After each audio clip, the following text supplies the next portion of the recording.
Assalamualaikum warahmatullahi wabarakatuh. Perkenalkan, nama saya Muhammad Ali Baisuraya.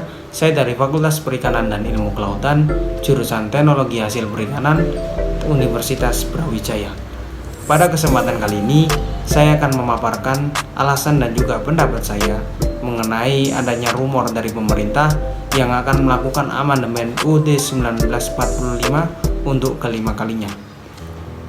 Menurut saya, amandemen UUD 1945 tidak boleh datang dari ruang kosong, di mana perlu adanya momentum konstitusi yang melatar belakangi dari adanya amandemen ini. Momentum konstitusi tersebut harus mencerminkan dinamika politik antar lembaga negara, penyelenggara negara, dan tentunya rakyat itu sendiri. Saya ambil contoh di sini adalah pada tahun 99, di mana pada tahun itu merupakan tahun pertama Indonesia melakukan amandemen.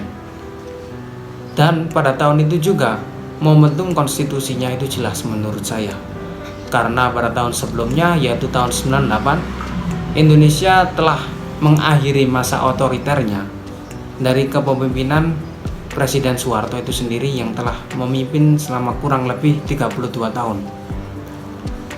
Untuk alasan lanjutnya, yaitu Presiden Soeharto telah menyalahgunakan pasal 7, di mana sebelumnya di pasal tersebut belum tertera batas maksimal presiden untuk memimpin negara Indonesia ini, sehingga perlu adanya amandemen yang jelas dan mengatur tentang hal itu, sehingga untuk kedepannya presiden-presiden selanjutnya tidak dapat menyelewengkan pasal itu tersebut, sehingga memiliki hasil ataupun hasil akhir dari amandemen dengan masa maksimal presiden yaitu 10 tahun atau 2 periode jabatan. Setelah itu amandemen juga dilakukan terus-menerus hingga keempat kalinya, yang terakhir yaitu pada tahun 2002 yang fokus kepada status MPR dan juga hak presiden mengenai akan dibuatnya lembaga pertimbangan. Selain itu, negara lain pun juga melakukan amandemen. Saya ambil contoh di sini adalah negara Jerman, di mana negara Jerman itu pernah melakukan amandemen dengan momentum konstitusi, yaitu peristiwa Holocaust. Holocaust adalah peristiwa di mana pada saat itu pemerintah Nazi telah melakukan pembantaian ataupun pembersihan terhadap orang Yahudi, dan juga pada amandemen itu juga berfokus kepada penyatuan kembali antara Jerman Barat dan juga Jerman Timur. Oleh karena itu, setelah saya pertimbangkan mengenai dua peristiwa tersebut yang datang dari dalam negeri ini sendiri ataupun Indonesia, dan datang dari luar negeri yaitu Jerman, saya menyimpulkan bahwa suatu amandemen itu harus atau pasti datang dari adanya momentum konstitusi itu sendiri.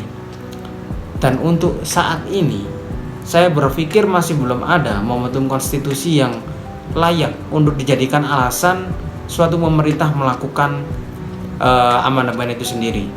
Selain itu, saya harap pemerintah juga dapat lebih berfokus kepada pandemi ini sendiri, sehingga lebih cepat untuk mengatasinya dan juga segera keluar dari masa pandemi ini.